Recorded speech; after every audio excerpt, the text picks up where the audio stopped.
बिस्मिल्लाहिर्रहमानिर्रहीम। अस्सलाम वालेकुम स्टूडेंट्स। आज हम लेक्चर नंबर 9 करेंगे। ये लेक्चर आपका बिल्कुल भी इम्पोर्टेंट नहीं है, तो इसे जस्ट आप कट करते जाएं। इवन आप इसे स्किप भी कर देंगे, only for hand out content. अगर आप इसे स्किप भी कर देते हैं तो कोई इशू नहीं होगा।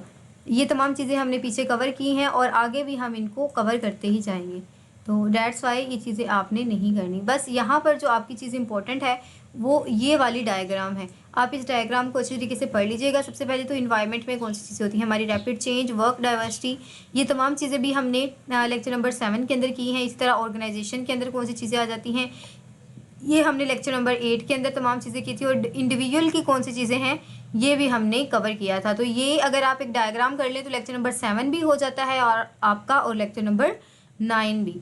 तो इसी तरह ये जो तमाम चीज़ें हैं आप इनको कैंसिल करते जाएं। बस यहाँ पर एक पॉइंट है ये वाला, तो आप इसको नोट कर लें कि union remain a powerful force. Union membership as a percentage of non agriculture force slips to form 33% इन 1955 टू 9.5% टुडे। तो बस ये वाला ऑप्शन आपका इम्पोर्टेंट है। बाकी यहाँ से तो ये दो चीज़ें हैं आपकी। प्रोएक्टिव रिस्पॉन्स क्या होता है और रिएक्टिव रिस्पॉन्स क्या होता है, ये हमने अपने शुरू के लेक्चर्स में भी पढ़ा था। Proactive response responsiveness involve taking action in anticipation of environmental changes. Environmental changes के बेस पर हम जो एक्शन लेते हैं वो प्रोएक्टिव होता है। और reactive response involve simply reacting to the environmental change that they occur. तो जो बाद में आती है ना, उसकी सिचुएशन की बिना पर वो रिएक्टिव होता है। ठीक है। प्रोएक्टिव पहले से ही जो हम चीज़ कर लेते हैं फ्यूचर के लिए, हम जो प्लान्स बना लेते हैं वो प्रो है। प्रो वैसे भी हम, जैसे मोबाइल का नाम प्रो होता है या किसी टेक्नोलॉजी का नाम प्रो होता है, इसी तरह रिएक्टिव जो हम एट द मोमेंट बनाते हैं वो रिएक्टिव होता है। तो ये तमाम चीज़ें आप इनको स्किप करते जाएं।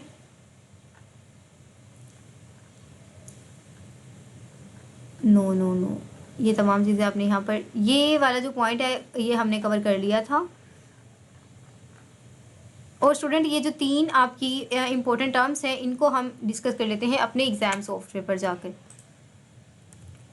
तो यहाँ पर हम देखते हैं हमारे पास HRM in small medium and large frames. तो HRM का छोटी, बड़ी और लार्ज फ्रेम्स में किस तरह से काम होता है। HR function is very significant eight few level handle and task. छोटी बेस पर हमारे फ्यू लेवल्स पर कर लेते हैं, और मीडियम पर एक सेपरेट स्टाफ फंक्शन के तौर पर क्रिएट किया जा सकता है, but with a little specialization, बस थोड़ी सी स्पेशलाइजेशन के साथ।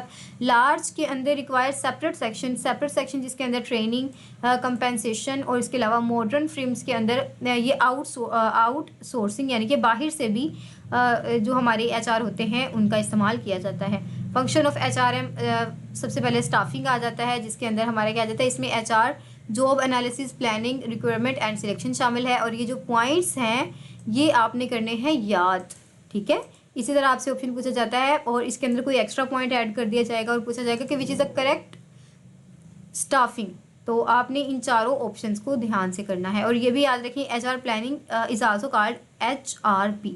HR डेवलपमेंट के अंदर हमारी ट्रेनिंग शामिल होती है, उसकी करियर प्लानिंग होती है और हमारी परफॉर्मेंस होती है। इसके बाद कंपेंसेशन, इसके अंदर उसकी जो भी से फ़ायदे हो रहे होते हैं, इंक्लूड पे, बेनिफिट्स, नॉन फाइनेंशियल रिवार्ड्स। और फंक्शन ऑफ HRM डिपार्टमेंट 2, तो उसके जो फंक्शंस होते हैं उसमें सेफ्टी आ जाता है, हमारी जो एम्प्लॉय लेबर रिलेशन होता है जिसके अंदर dealing with union membership is down 13.9 overall 9.5 in private industry. तो ये वाला जो नंबर्स हैं इंपॉर्टेंट है MCQ के लिहाज से। HR research pre vets all functional area, all these functional are highly inter related. External environment factors के अंदर लेबर फोर्स आ जाती है, लीगल जो गवर्नमेंट की लेजिस्लेशन होती है, सोशल शेयर होल्डर्स आ जाते हैं, यूनियन जो ड्रॉप्ड 33% टू 9.5% टुडे। ये पॉइंट मैंने आपका कवर करवाया है हैंड आउट में भी। और कंपटीशन कस्टमर के अंदर fighting from top talent to sales, technological और प्रोएक्टिव रिस्पॉन्स भी हमने कर लिया था। एंटीसिपेटिंग चेंज यानी कि पहले से ही एक्शन ले लेना। देखें वहाँ पर इतना वो लंबी लाइन थी, उससे अच्छा नहीं है कि हम सिर्फ एक लफ्ज़ ही याद कर लेंगे। एंटीसिपेट चेंजेस और रिएक्टिव के लिए रिएक्टिंग आफ्टर चेंजेस अक्कर। इसी तरह जो इंटरनल इन्वायरमेंट है उसके फैक्टर क्या होते हैं, mission, policy, corporated culture, management style, information informal organization और मैनेजिंग डाइवर्स फोर्स के अंदर कौन सी चीज़ें आ जाती हैं? हमारे single parent, women in business, dual career family and others. Now the time to do MCQs of lecture number 9. According to lecture, union membership in a private industry workforce is fallen to 33%, fallen to 3.9%. So student, अभी हमने ये चीज़ cover की थी कि कहाँ तक ये fall कर गया है. नेक्स्ट है हमारे पास विच HRM function specially include job analysis, HR planning, requirement and selection. कौन सा ऐसा हमारे पास फंक्शन होता है जो इन तमाम चीज़ों को डिस्कस करता है? तो ये स्टाफिंग के अंदर होता है, स्टाफ हायर करना. What is difference between training and development? Training का मतलब होता है provide skill for present and development has more long term focus. Which of the following is considered external environment factor for organization? External is corporated culture, या फिर policies या mission, या फिर competition बाहर की चीज़ होती है. और taking an action in anticipating of environment change before they occur, होने से पहले ही एक्शन ले लेना, that is proactive. What is the definition of corporate culture? Corporate culture is a system of shared values, beliefs and habits with in a organization. Which of the following is an internal environment factor? Is management style of upper managers. What does the labor force refers to? Labor force is refers to a pool of individual external to the frame from which organization obtain its worker. In 1955 union members as a percentage of non agricultural workforce at what level? देखें, पहले जब 1995 में जो workforce थी ना, वो किस level पर थी? तो इन दोनों में फ़र्क है. वो जो प्रेजेंट पर है वो 9.5 है, और पहले जो थी वो 33% थी.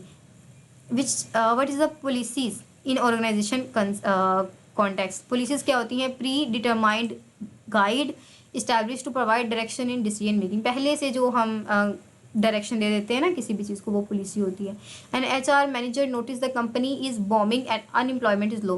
कंपनी ऊपर जा रही है और अनएम्प्लॉयमेंट कम हो रही है. She is increasing starting salary offers. तो वो जो इंक्रीज कर रही है सैलरी ऑफर्स को, तो what environmental factor is responding?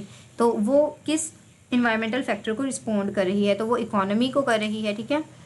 Before a new labour the law goes to into effect next year a company change its safety protocol to ensure company align compliance earlier. तो यहाँ पर किस approach को describe किया जा रहा है?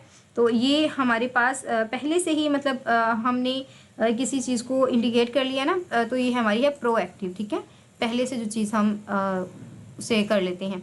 अ new CEO is strict, soon lower level manager also become very strict and stricted. Senior अगर स्लो है तो नीचे वाले भी स्ट्रिक्ट हो जाएंगे. तो विच इंटरनल फैक्टर इज, इसके अंदर कौन सा इंटरनल फैक्टर है? तो management style from upper to lower, management style of upper manager. To fill a new specialized role, HR conduct a systematic process to determine the exact skill and duties required. What specific HRM activity is being performed? फिल कर रहे हैं एक specialized role को, HR conduct करता है एक system process. तो ये हमारे पास किसका एग्जाम्पल है? It's a job analysis. A group of workers from a friendship eat lunch and share unwritten rules about work space. It is a labour union, informal organization. ठीक है, ये इनफॉर्मल होता है. A employ receive a base salary, paid vacation and free medical assurance.